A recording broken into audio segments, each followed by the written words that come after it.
Somewhere along the path of awakening, perhaps after a seismic spiritual revelation or the quiet shattering of a personal identity, you felt the ground shift beneath you. What was once familiar became foreign. You pierced through the veil of illusion, saw the machinery of your patterns, the deafening noise of the world, and then came the silence. At first, that silence felt sacred, empowering even, like stepping out of a burning building into clean air.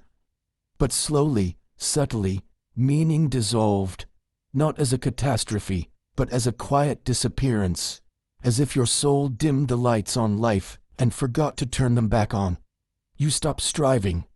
You stopped performing, not out of despair, but in a kind of sacred exhaustion, a hollowing that felt strangely peaceful, but unnervingly still.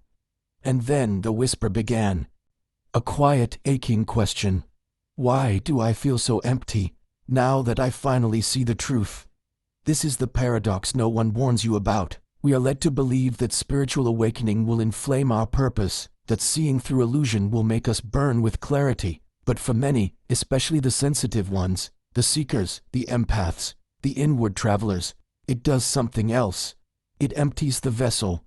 It scrapes out all false motives until even desire becomes unrecognizable. And in that void, we confuse awakening with apathy. I recall a conversation with a dear friend, brilliant, spiritually attuned, fluent in the texts of Eckhart Tolle, Krishnamurti, Alan Watts. She emerged from a dark night of the soul with crystalline insight. She told me she saw through the illusions of identity, achievement, external love. And yet 2 months later, I found her lying in bed, staring at the ceiling, adrift in a stillness she did not expect. I used to cry about not doing enough, she said.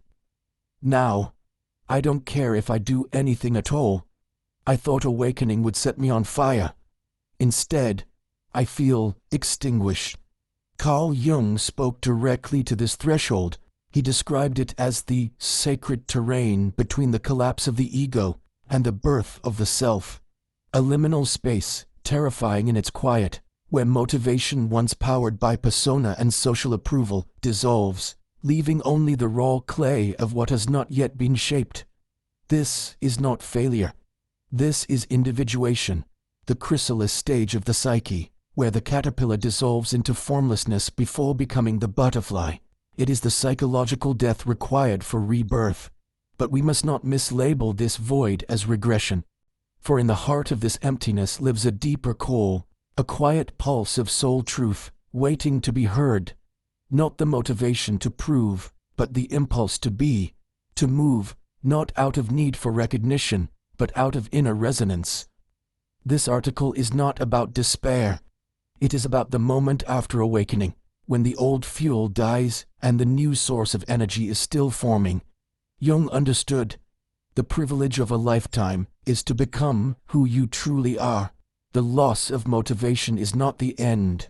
It is the sacred beginning of living not as a mask, but as a soul. Carl Jung, the architect of analytical psychology, foresaw this strange and silent fog that descends after awakening, long before it became a topic of modern spiritual circles. He didn't cloak it in mysticism or euphoric language. He spoke with piercing clarity about the soul's descent into its own depths once the unconscious begins to stir. Enlightenment, Jung once wrote, does not come by imagining figures of light, but by making the darkness conscious. And while those words may sound poetic, they carry a terrible truth. Real awakening does not crown you with bliss. It strips you. It unravels the scaffolding of the false self. It initiates a slow and sacred death. The death of who you believed yourself to be. The collapse is internal but fast-reaching. Your former motives, ambition, achievement, recognition, begin to dissolve. The timelines you followed, the goals that once pulled you forward, even the structures of identity that defined your relationships, your work, your daily rhythm, begin to fade like mirages in the light of a deeper truth. But here's where the psychological nuance is vital. Your ego does not disappear, it does not die, it simply becomes disoriented. The script it once followed has been burned, but no new script has yet emerged. The result is not laziness or apathy, but a profound spiritual limbo. You are no longer asleep, but you are not yet fully awake into what comes next. This is the mystery, what Jung called the nigredo, the blackening phase of alchemy, when the ego has been dismantled, but the self has not yet taken the throne. In modern terms, it looks like demotivation, but in Jungian language, it is a holy pause, an in-between space where the soul retreats inward to rewrite its myth. And yet our culture fears this silence. Jung warned that the modern world does everything it can to avoid this phase, to pathologize it, numb it, medicate it, because it cannot comprehend a transformation that doesn't look like progress. But what you're experiencing is not regression, it is initiation. It is not dysfunction, it is sacred descent. This is not depression in the clinical sense, though it may share its shadows. It is the soul refusing to participate in a life it no longer resonates with. And that, Jung believed, was the beginning of individuation, the sacred becoming of the true self. Most people never speak of this part, do they? The ache after the light, the silence after the revelation. But this silence is not empty, it is formative. And if you can learn to stand still inside it, to listen to what it asks of you, you may come to see that what looks like demotivation is actually the beginning of a deeper alignment. The world tells you you're lost. Jung would say, you are being reformed by something far more honest. And that's exactly what we will begin to explore next. If you've been drifting through the haze that follows awakening, staring into the stillness where your spark once burned bright, know this, you are not broken. You are undergoing a profound psychic shift that our culture has no name for. A metamorphosis so deep, it does not merely challenge your thoughts, it reconfigures the very architecture of your inner world. The ambitions that once lit a fire in your chest, the deadlines, the goals, the 5-year visions, the motivational mantras of hustle, now fall flat. Not because you failed, but because the very structure that once housed your motivation is disintegrating. Carl Jung foresaw this unraveling long before it was ever whispered on digital platforms. Let us understand it clearly. For most of your life, your energy came from the personal, the constructed self, the mask you wore to move through the world. That identity, the one who wanted to be admired, validated, applauded, was not a flaw. It was a necessary stage of human development. As Jung wrote, the persona is a system of behavior which is imposed upon the individual by the expectations of society. But when you awaken, you begin to see the mask for what it is, a performance. And the performance no longer compels you. You can't chase applause once you've seen that the stage is made of illusion. The result? The goals you once revered now feel foreign. They were written by a self that no longer lives in you. And this creates an eerie silence within, like an actor stepping off stage and forgetting their lines. Not out of confusion, but because the script no longer resonates with the soul. You feel aimless, not because you've lost your direction, but because you've shed the identity that required a destination. You didn't lose your drive, you outgrew the fuel that once powered it. What stirs within you now is not absence, but a sacred pause. A quiet void preparing to be filled by something truer.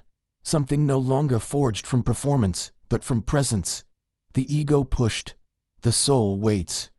And in that waiting, something holy begins. Carl Jung believed that the aim of life is not to exalt the ego, but to integrate it into a larger, deeper psychic totality. We are not here to serve the ego's desires, but to refine it, temper it, and align it with the self, the transcendent center of our being that connects us to the greater whole.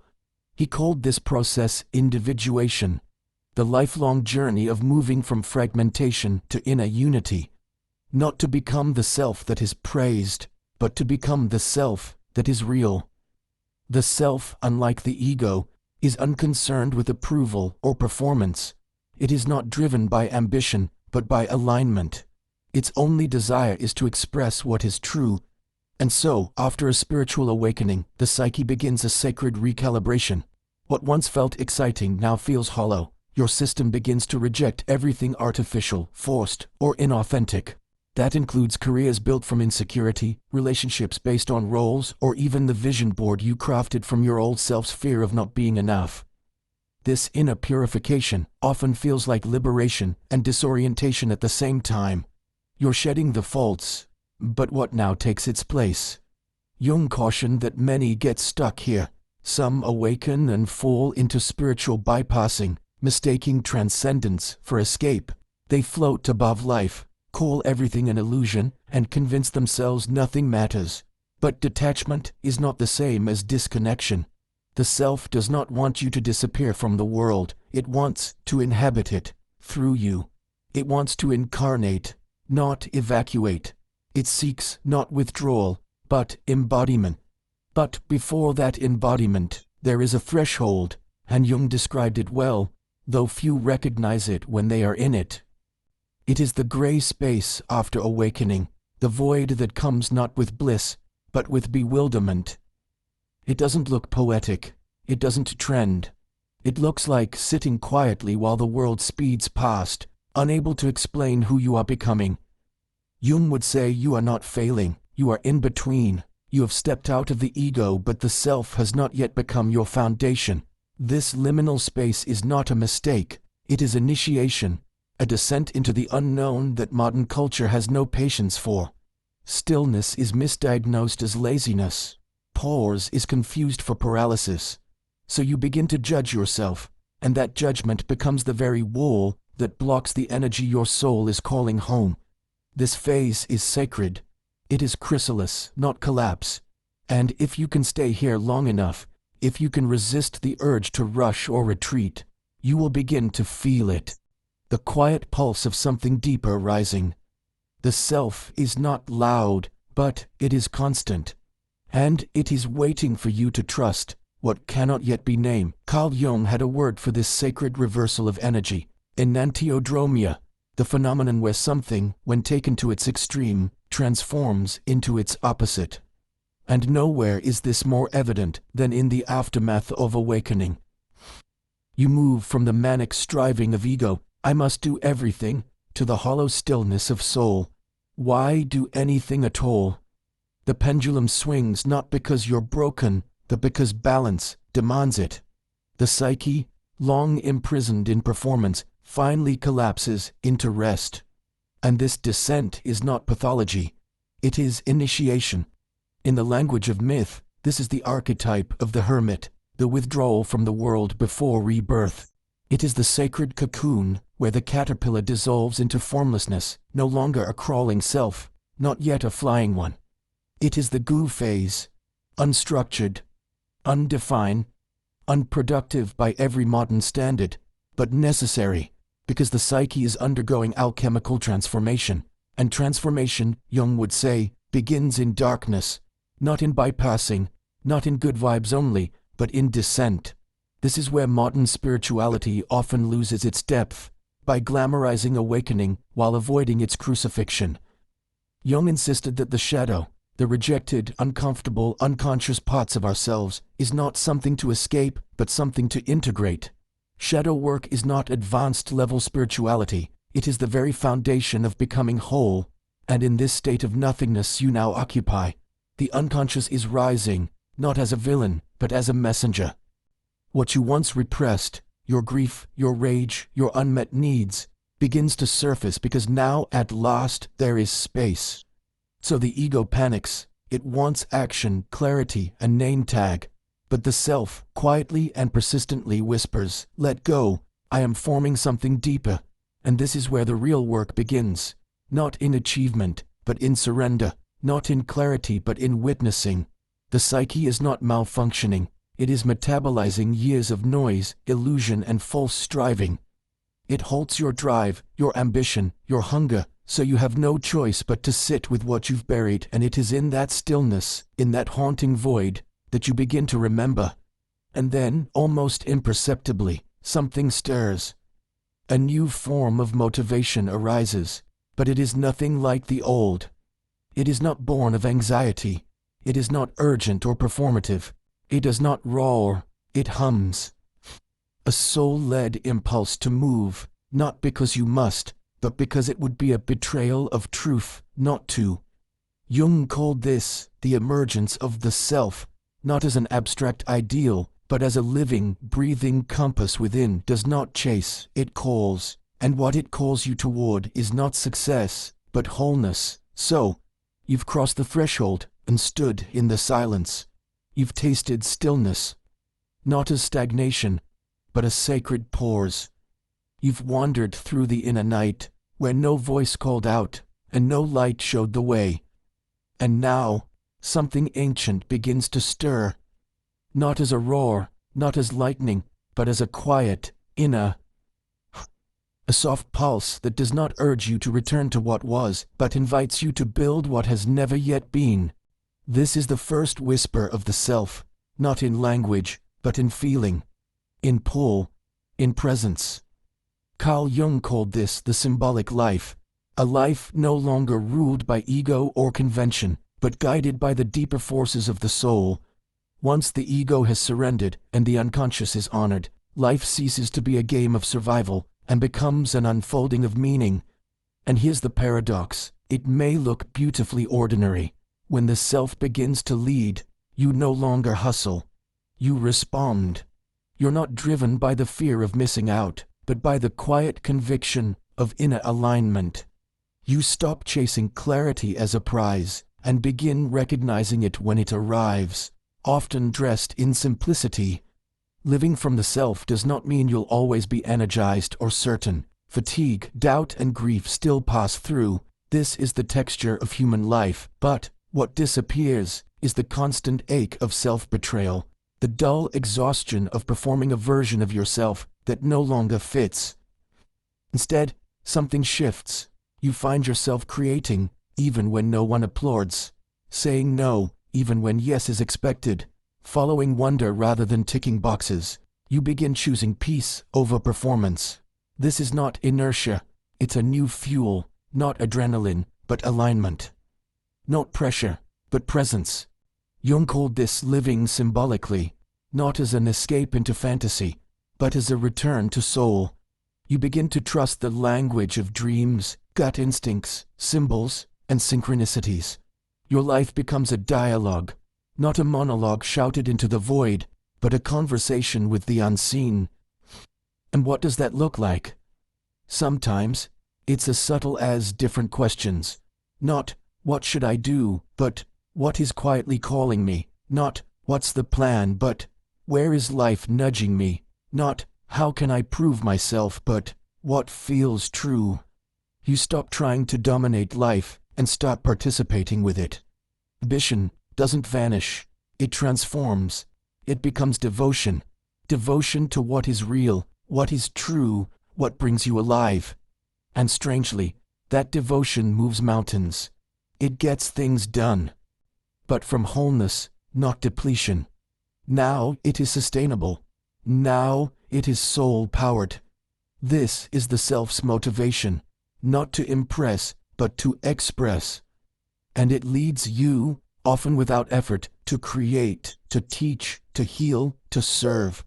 Not because you should, but because your whole being says yes.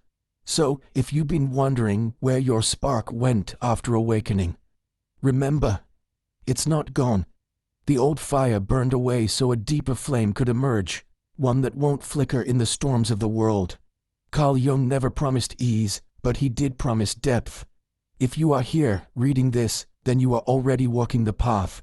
This is not the end of your awakening, it is the beginning of your becoming. If something within this message stirred you, if even a single word mirrored your inner experience, I invite you to let your voice be heard in the comments.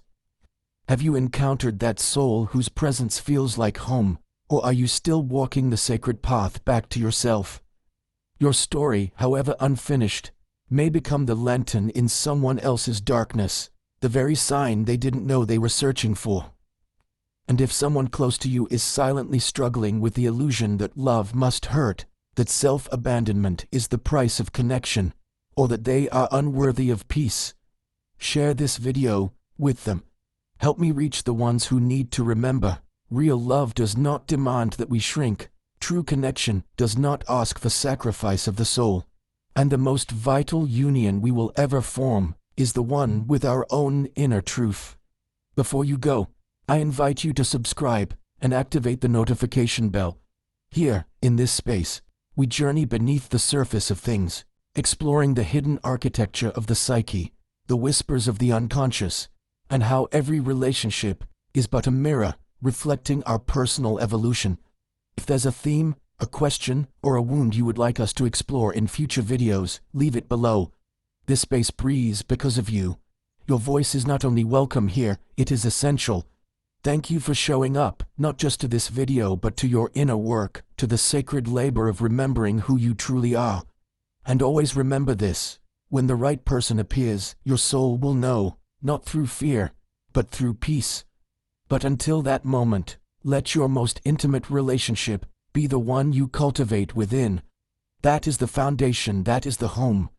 And from that wholeness, all things real are born. Until next time, I'll see you on the path.